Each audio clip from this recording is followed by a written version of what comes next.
The movie industry right now has still not completely recovered from the 1-2 crippling blows of the COVID pandemic, quickly followed by the actors and writers strikes that crippled the industry. And we still haven't fully recovered. Getting there.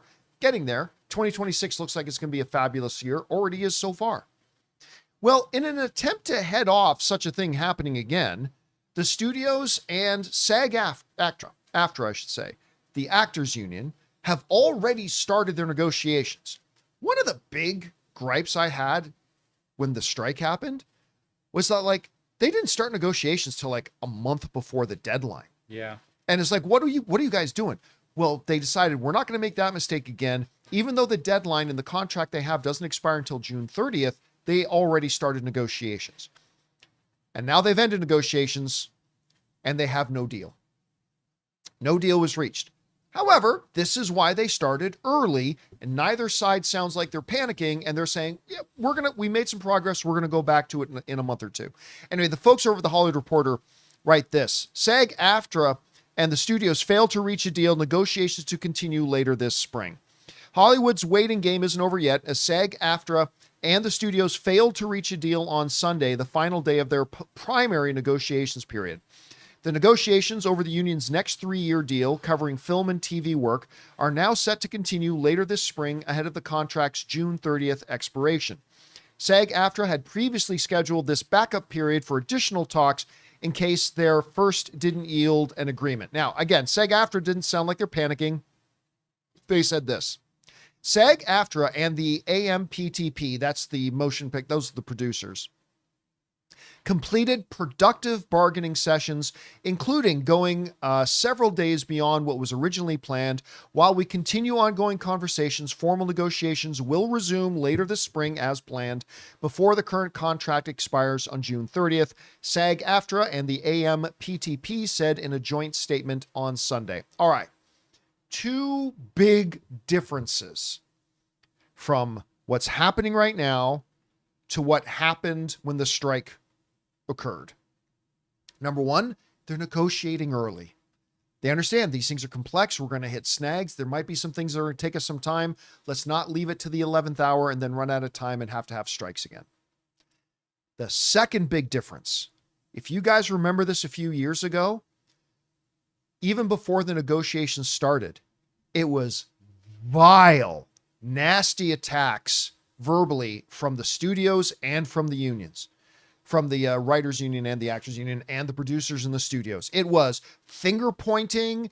It was accusations. It was he said, she said. It was nasty. And it didn't help anybody. It didn't get a deal done any quicker. It didn't help uncripple the industry. It served no purpose. And Rob, I'm completely sure that behind closed doors in these negotiations, they are not holding hands and singing Kumbaya. No. It is not as pleasant. Hey, we had productive meetings. This was great. I'm sure it was heated.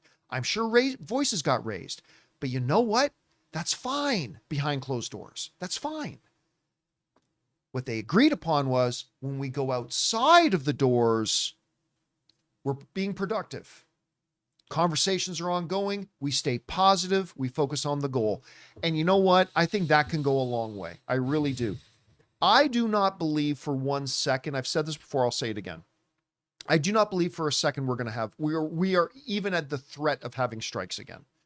Because both the studios know full well and the actors and the writers unions know full well that the last strike crippled everybody. And if they do it again now, when we haven't even fully recovered from the last ones, it's mutually assured destruction. It's going to hurt both of them. They both know this. I don't believe either side, the studios or the SAG or the WGA, are going to allow it to come to that again. And I think even, by the way, they're conducting themselves now, early negotiations, putting on a positive face, public forward, all that kind of stuff tells me that both sides learned a lot of lessons last time. I think they'll get a deal done. And again, they know 3 years is 3 years. Both sides can swallow something they don't like, knowing they get to come back 3 years later. So I'm not worried about this, Rob, right now, because I think both sides know this would be disastrous if they don't. You read the statements. You feeling optimistic or pessimistic? What do you think? Look, Rob's read the script. I know I haven't read that script. I'm feeling pessimistic because I think everybody is sort of slow to come around to the realization of what's happening in the industry, especially with things like AI coming in. I think that we're going to see a sea change in how things are done in the industry over the next 5 years, and I couldn't tell you where it's going to land. And I think, one of the things about the business and how actors used to make money, especially like with residuals and things, it is so changed over the last 20 years because of streaming. And a lot of an actor's bread and butter, if you were in a successful television show, you could rely on that to pay you for a long time. And a lot of that just isn't true anymore. And so, the economic models are so different than the way they used to be. And I wonder if they're going to be able to come to an accommodation. I hope they will. But I think everybody's going to have to say, like, we live in a very different world now. And unfortunately, I don't think that world is necessarily conducive to getting really rich making movies and television, depending on who you are, especially for actors. So I want them to work out. I want to be able to, I love nothing more than working with great actors. To me, it's the cornerstone of why anybody goes to a performance. Whether it's a play, whether it's opera, whether it's the ballet, whether it's a movie, you go to see people perform. That's the whole thing. I want to see movie stars. I want to see Leonardo DiCaprio on the screen. I want to see Timothée Chalamet play Paul Atreides. I want to look into those people's eyes. I want to hear their voices. I don't think that's going to change anytime soon, that human beings want to watch other human beings. We have to figure out a way to make the business work. So I hope that maybe SAG's assurances with the studios can preserve the human element. That's what I want to see. I'll tell you why I'm not feeling pessimistic. It comes down to this. Let's say you and I, we went to dinner on Friday, but let's say you and I go out for dinner again later, and the bill comes to $20. And you and I started to argue about whose turn it is to pay for dinner. Right. And we start arguing about it. No, you should pay the 20. No, I shouldn't have to pay the $20. You should pay the, okay. Now, 5 minutes into our argument, the manager comes up to us and says, if you don't have it resolved which one of you is paying the $20, you're both being charged $200. Ooh. That is, in essence, what is at stake here with this. It's like, I want this inch, great, but you got to come to a deal or else you lose a mile. Yeah. And I think both sides know that.